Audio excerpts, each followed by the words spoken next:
मैं ये नहीं चाहता कि एक दूसरे से लड़ो, वो मोदी करते हैं divide and rule. Rahul ji तो बोले भाई मैं तो मोहब्बत की दुकान खोला हूं, नफरत की नहीं। लेकिन यहाँ बीजेपी आरएसएस ये तो नफरत की दुकान खोल के बैठे हैं। ऐसे लोग हमारे देश के लिए जान दिए और मोदी जी सबकी जान ले रहे। अरे सुनो भाई, सुने तो ही ज्ञान आता है, ज्ञान आए तो ही आप बोल सकते हैं। स्लोगन शाउटिंग मेरे लिए करे तो मैं खुश हो जाऊंगा। 16% एसटी है, एससी है,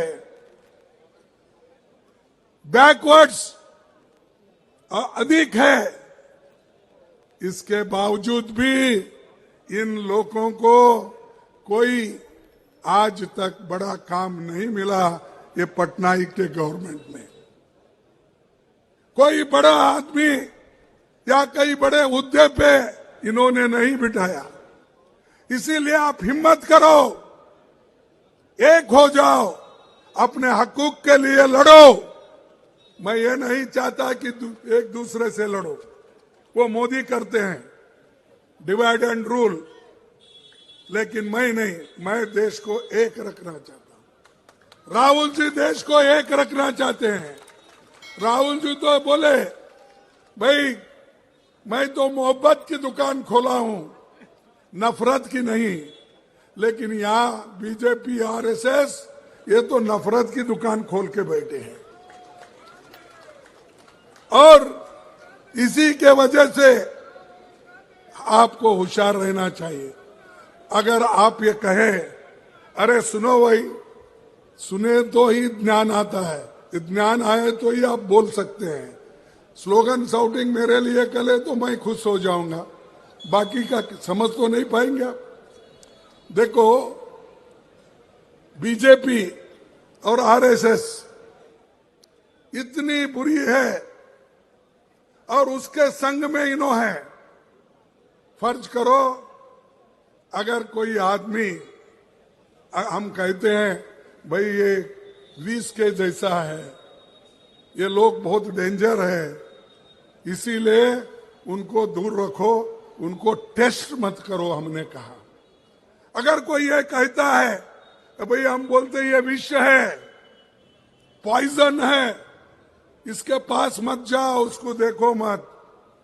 अगर कोई ये भी कहता है नहीं वो विष है या नहीं, मैं जरा चाट के देखता हूं, तो क्या होगा? अरे तुम चाट के देखे तो भी मरेंगे, दूर से देखे तो उनका अन्याय अत्याचार भी तुमको मालूम होगा। तो जैसा ये आरएसएस और बीजेपी ये विष जैसे है, पॉइजन है, एक एक करके हमारे हकूक को छीन ले रहे हैं। एक एक करके हमारे जितने भी हक थे, महिलाओं के हो, एसटी के हो, एससी के हो, वो सब खत्म कर रहे। आप देखिए बाजू मणिपुर में क्या हो रहा है, हजारों लोग मर रहे हैं, महिलाओं का रेप हो रहा है, सैकड़ों गाड़ियां जल गए, घर जल गए। कहां है मोदी जी, कहां है बीजेपी? यहां सिर्फ हमको दिखाने के लिए वहां यहां ऐसा फिरते हो। जाके अपनी सूरत बताओ मणिपुर में, जाके बताओ नागालैंड में, तब आपको मालूम होगा। देश को एक रखने के लिए अगर कुर्बानी भी देना पड़ती है तो आपको देना पड़ेगा, क्योंकि आप में वो हिम्मत नहीं। जब इंदिरा गांधी जी को कहा गया, और इंदिरा गांधी जी भी ये जानती थी कि आज नहीं कल मुझे धोखा है, मेरे जान को खतरा है, फिर भी मैं डरने वाली नहीं है, बोल के उन्होंने अपना आखिरी भाषण कहाँ कहा था? यही कहा था। जो नेता ने आखिरी भाषण यहां कही, जाने का बाद उनके शरीर में 32 गोली डाल के उनको मार दिया। क्या कसूर था? क्या किसी के पैसे लूटे थे? क्या किसी का माइन लूटा था? क्या किसी की संपत्ति हड़प की थी? उन्होंने देश को एक रखना चाहते थे, लेकिन ये लोगों ने मार दिया।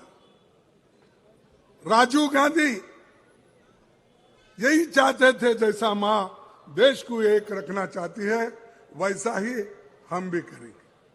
तब उन्होंने भी जब मद्रास में, चेन्नई में गए, श्री पेरम्बूर में जब मीटिंग हो रही थी, तब एक महिला ने सीढ़ियों पे ठहर के स्वागत करते हो,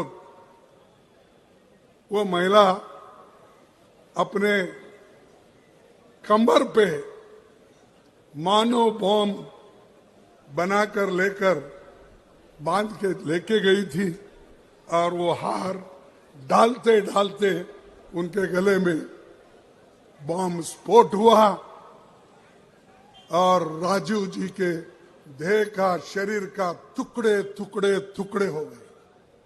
उनका सूरत भी कोई पहचानता नहीं था। उनका शरीर के हर एक भाग अलग अलग हो गए थे। वो किसके लिए उन्होंने किया?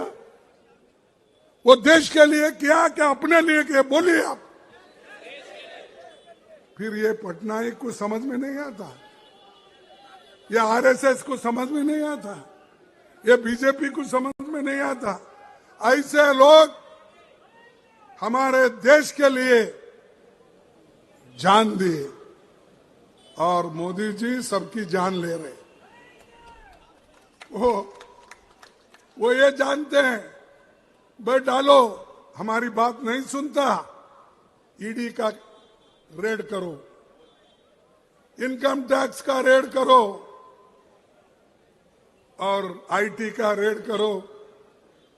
ये सब करके उन्होंने हुकूमत चला रहे। हम प्रेम से हुकूमत चलाए।